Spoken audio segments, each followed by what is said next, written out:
Did you know that every single day, 300,000 people will drive under the influence in this country?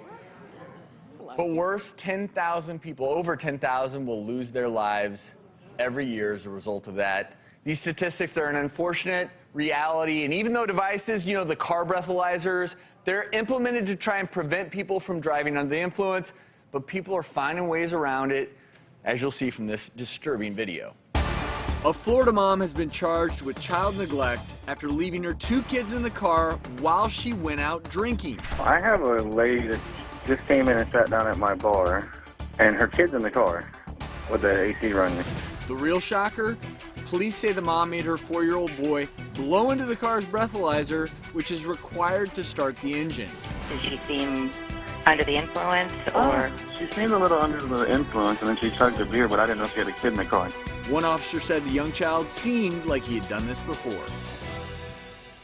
Wow. Yeah, and you couldn't see in that video. The child literally was in the back seat, had to jump into the front seat to blow into the breathalyzer to get the car to start. Wow. You know, first of all, I didn't really even know that these types of contraptions existed. So apparently her husband has it so that he knows she's a drinker. So in order to keep the family a little safer, he said, okay, well, we're going to put a breathalyzer in the car. And in order for the car to start, you have to blow into it. If your alcohol level is too high, it won't start. So what she'd done, apparently, looks like in this video, is she trained her little son to be the one to blow into it to get the car started. There are so many things about this that are disturbing, but the average drunk driver will drive 80-plus times drunk before they're ever arrested.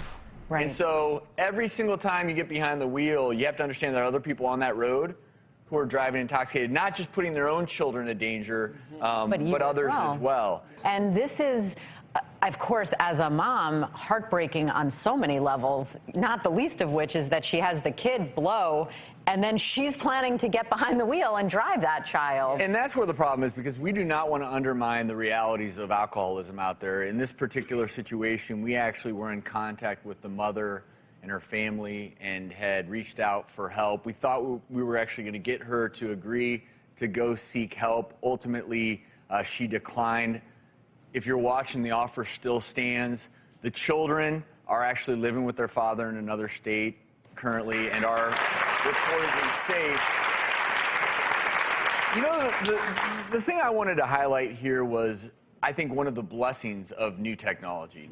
You know, the breathalyzer may or may not work, but one of the things I will say, and look, you know me, I'm all about what are some new technologies that can help prevent drunk driving. Nowadays, with your smartphone, there are a number of apps and companies where you press a button and a car will pick you up and take you home. In California alone, these apps have been credited with a 6.5% drop in drunk driving. Yeah. If you're going to go out and drink, and you're going to do that, don't put your life at risk. Get someone to drive you home, whether it's a friend, family member, taxi, one of these car companies that have their apps and just press a button. It's just not worth it. It's just not worth it.